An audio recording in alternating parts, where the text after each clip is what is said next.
남들은 지금, 최고치. 이렇게 나오는데, 우리나라 최고치 어디죠? 최고치 여기였네, 여기. 아, 그래도 요게 2024년이요. 이게 2024년. 요거는 2023년. 그쵸? 들어오자마자 최고치 찍었네? 최고치 여긴데? 며칠 전에. 최고치를 뚫었었구나. 최고치를 뚫었는데 더 가야 되는데, 오히려, 이렇게 내려왔네요. 조정을 받았네. 아, 남들은 이렇게 올라오는데, 이렇게, 더 올라갔는데, 더 올라갔는데, 왜 우리만 이렇게 내려왔을까요? 이렇게 왜 내려왔을까? 더 내려가는 거 아니야, 이거? 이렇게 이렇게 더 내려가는 거 아니야? 의문점도 생기고. 아니지. 주가에 대한 부분에서 다른 국가들 다 올라오니까 올라올 수도 있을 거야. 이런 생각을 할 수도 있는 거죠. 제 생각은요, 우리나라에 아직 모멘텀이 적어요. 모멘텀이 적은 그런 상황이기 때문에 이렇게 횡보하지 않겠냐라는 그런 생각도 해봅니다. 이렇게 박스. 그래서 이 모멘텀을 만들어서 주가를 끌어올릴 수 있는 여건이 만들어진 상황에서 그 다음에 이제 이거를 뚫어넘는 거죠. 그죠? 이렇게 움직이겠지. 아직은 시간이 남았죠. 그죠? 요 시간 안에 우리가 해야 될 일이 있는 거야. 그게 이제 열공이고 공부지. 이것을 해놔야 여기 계시는 시청자님들 큰 수익이 만들어질 수 있는 거예요. 개인 투자자들이 열심히 공부를 해야 수익을 크게 만들어낼 수 있는 거예요. 어떤 식으로 공부할지 이런 것들을 저희가 알려드릴 때에 잘 따라서 준비를 해 놓는다면 3월달 시장이 훨씬 더 유리하고 편하고 그러지 않겠어요? 어떻게 생각하세요? 주가 지수는요, 전환도를 쳐다보면 상승 추세 그대로 유지해요. 하나도 바뀐 거 없어요. 바뀌지도 않았는데 왜? 단순히 움직이는 부분의 조정이지. 다른 거 볼 게 없는데요? 그쵸? 자, 이제는 주변에 있는 상황을 한번 봐보자. 주변에 있는 상황을 한번 봐봐도 돼요.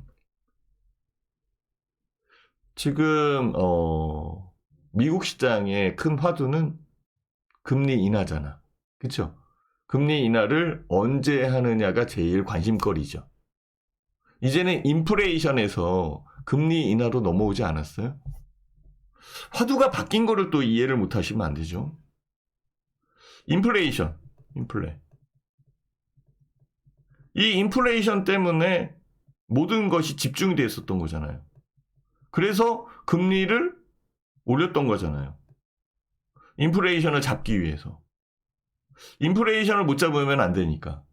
근데 지금은 인플레이션에 관심이 별로 없어요. 이제는 금리 인하에 관심 있는 거죠. 화두가 바뀌었어요. 인플레이션에서. 왜냐하면 인플레이션이 밑으로 왔잖아요. 얘가 인플레이션이 떨어지고 있으니까. 물론 CPI 같은 경우에는 올라왔기 때문에 지난번 CPI가 올라왔기 때문에 걱정을 많이 했죠. 금리의 그러니까 금리 인하에 대한 시점을 뒤로 미뤄야 된다. 3월 달에 하려고 그랬는데 이제 5월 달로 밀렸어. 5월 달로 하려고 그랬는데 6월 달까지 막 밀어가고 있어. 그렇죠? 뭐에 의해서? 인플레이션. 다시 인플레이션으로 가는 것 같지만 결국은 금리야. 금리 인하에 대한 기간이 바뀌는 것 뿐이지 인플레이션은 떨어진다라는 그 사실은 바뀌지 않았어요. 약간 이 시기적 요소에 의해서 등락이 있는 거지. 그래서 개인 소비 지출이 나왔잖아요. 개인 소비 지출을 보니까 개인 소비 지출은 예상대로 나왔잖아. 2.4? 2.4% 증가. 원래 이게 2.6%였는데 내린 거잖아. 그죠? 증가율이 내린 거죠. 그러면 결국은 일단은 또 금리 인하에 대한 화두가 들어오겠지. 지금 금리 인하해야 되는데 좀 일찍 할까? 아니야, 지금 경기 사이클. 경기가 좋은데? 그래, 좀 더 뒤로 미룰 수도 있겠다. 그래도 경기에 대한 부분을 연착륙시키기 위해서는 금리 인하를 좀 서두러야 되지 않을까? 아니야. 아직까지는 뭐 지금 여기에 있다가 인플레이션율이 다시 올라오면 안 되니까 금리 인하를 좀 뒤로 미루자. 이게 설왕설래하는 거예요. 그럼 결국은 금리 인하에 대한 부분만 나오는 거잖아요. 예, 제일 초점이 금리 인하야. 자, 그러면 금리 인하에 대한 여건에서 우리가 어떤 방식으로 투자해야 될지 이것만 찾으면 되는 거잖아요. 그렇죠? 개인 투자자 입장에서는 이게 제일 중요한 거 아니에요? 금리 인하에 대한 뭐 다른 거 올라가는 게 중요한 게 아니라 금리 인하에 영향을 받을 수 있는 기업들. 그게 빅테크야. 건설주도 금리 인하에 대한 영향을 받겠지. 리스 사업에 의해서 자동차, 그래 할부금융으로 산다. 그러면 자동차도 영향을 받겠지. 모든 부분은 영향을 받는데요. 그 모든 부분이 영향을 받는 거에 핵심은 금리 인하야. 그러면 금리 인하 시에 최대로 수익 낼 수 있는 투자처가 어디냐 이거지. 그걸 찾으면 되는 거지. 이런 것들이 돈 많은 사람들이 한단 말이야. 강남의 이 부자들, 거액 자금을 움직이는 사람들, 이런 사람들이 한다고. 그런 사람들이 움직인 이후에 개인 투자자들이 그 다음에 이제 신경 쓰는 거야. 그러면 그 사람들이 돈 다 벌고 있는데 뒤에 밀어주는 것뿐이 안 되잖아. 미리 움직이시라고 미리 가야지. 금리 인하의 제일 투자에 적기인 종목은 무엇일까요? 그걸 한번 생각해 봐야 돼요. 저는 이걸 얘기하고 싶은 거예요. 지금은 3월달 초반이잖아. 3월달 중반 후반, 이제는 3월달 넘어서 4월달 5월달 아지랭이 아른아른 피어오르는 이 꽃바람이 불 텐데 어느 쪽에서 꽃바람을 맞을 건데 그 꽃바람은 들판에서도 오고 여기 계시는 시청자님들 개인 투자자들 뜰 앞에도 온다고. 그 뜰 앞에 온 아지랑이가 저쪽 연못 끝에 있는 양지 바른 곳에도 안 올까? 온다고. 그러면 어떤 식으로 투자할 건가? 이거 생각해야 돼요. 그래서 내가 화두를 꺼내놓은 거예요. 금리 인하에 대한 여건에서 이 금리 인하에 대한 부분에서 제일 좋은 투자처가 어딘지를 우리는 생각해야 돼요. 개인 투자자만 생각하지 마세요. 외국인 투자자들 생각해야지. 기관 투자자들도 생각해줘야지. 저는 방송이 조금 더 한 단계 업그레이드 됐으면 좋겠습니다. 맨날 이거 먹었어요, 저거 먹었어요. 이렇게 하면 투자 수익 납니다. 이렇게 했더니 지금 몇 프로 수익 났는데요. 이렇게 하시면 이렇게 들어오세요. 이런 얘기뿐이 아니잖아, 지금. 제가 그런 얘기 하던가요? 여기 들어오신 개인 투자자들. 진짜 도움이 될 수 있는 부분으로 가야지. 저는 지금 이 방송을 시청해 주시는 분들한테 도움이 되는 게 훨씬 더 좋다라고 생각해요. 그러면 종목 하나 딸랑 가르쳐줘서 야 이거 올라옵니다 이렇게 얘기하는 것보다는 전체에 대한 부분을 알려주고 계속적으로 듣게끔 만들어주는 게 맞는 거겠죠. 채권 투자입니다. 맞습니다. 나오잖아요 벌써.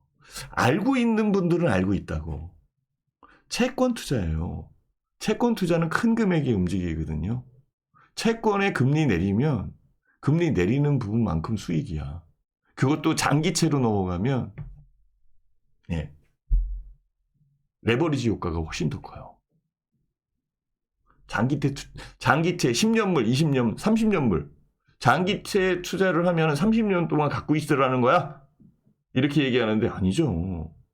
주식도 팔잖아. 채권도 팔을 수 있어요. 채권을 다시 살 수 있고 채권도 팔 수 있고. 어디서 할 수 있어요? 여기 들어오신 시청자님들의 개인 투자자들이 보고 있는 HTS에 다 있어요. 그거를 주식만 쳐다보고 있는 거지.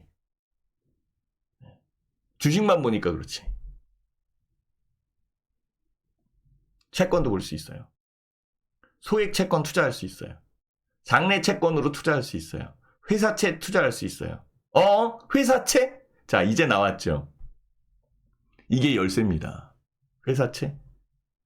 회사채 등급이 낮은 기업들도 투자할 수 있는 거잖아. 회사채 기업 등급이 낮은 기업들의 레버리지율이 더 높지. 주가에 대한 등락이 훨씬 더 크겠지. 그쵸? 우량주만가? 저 PBR만가? 이거 아니거든. 저 PBR 관련되어 있는 부분은 ETF로 묶어버리면 되고요. 나머지는 각계전투하면 돼. 그 각계전투하는 부분에서 어떤 종목을 찾을지를 생각을 해보라고. 그거는 짧게 들어가야겠지. 그러면 투자에 대한 방식이 있어야 되는 거야. 황금주를 찾을 수 있는 룰이 있어야 되는 거지. 그래서 투자법이 중요한 거고 어떤 투자법으로 내가 고기를 잡을지. 지금 현재의 투자법이 중요한 거야. 예전에 쓰던 투자법이 지금에 잘 맞을 수도 있겠지만 안 맞을 수도 있어요. 그러면 고쳐야지. 수정도 해야지. 이렇게 해서 투자를 해야 3월달, 4월달, 5월달 조각을 하고 요리를 할 수 있는 거 아닌가? 그거 한번 생각을 해보세요. 저는 개인 투자자들이 자금이 적지 않다라고 생각을 해요. 네. 큰 금액을 운용하시는 분들, 개인적으로 매매하시는 분들도 많아요. 근데 큰 금액으로 매매할 때 주식만으로는 안 돼요. 대안투자라는 부분에 ETF, 인덱스에 대한 여건 분명히 끄집어 들어야 돼요. 그것을 더 확장시키면 채권 시장이라는 큰 시장, 그 시장에 채권 투자도 해야 되는 거예요. 여기에 여유가 있으면은 그때 가가지고 그때 가서 뭐 ELS나 아니면 이런 거 해도 돼요. 금융상품 그때 가서 하는 거예요. 잘 모르니까 대신 투자해 주세요 이거잖아. 금융상품들. 그렇잖아요. 알고 있으면 직접 투자하면 되는 거고 모르면은 대신 투자해 줘야 되는 거고. 맞죠? 요렇게 해서 3월달 시장을 봤으면 좋겠어요. 저는 그걸 얘기하고 싶은 거죠. 지금부터 준비하면 큰 수익 만들어집니다. 어떤 방식으로 투자해야 될지 감이 하나도 안 올 거야. 그 감이 안 오기 때문에 제가 알려드리는 거예요.